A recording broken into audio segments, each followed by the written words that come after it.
tayong i-food rate. Ito po ay Mang Inasal Chicken.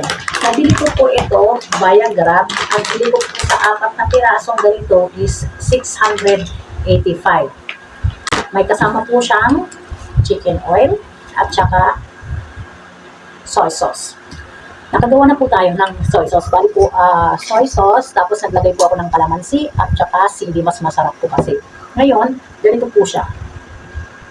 Ganyan po kalaki. Titikman po natin kung ano po yung rate dito.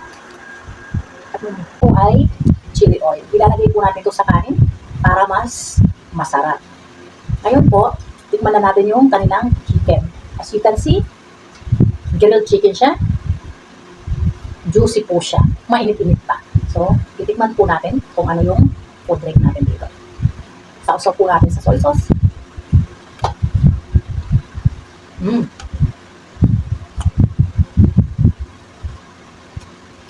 Partner din natin sa kanin. Perfect match. Okay? Kanin.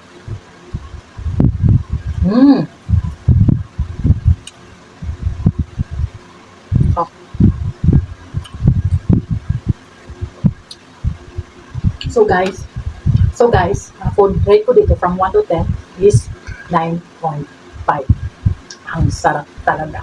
Try nyo na guys. Please like, subscribe, and share our YouTube channel. Yun lang po. Hanggang sa update. Bye!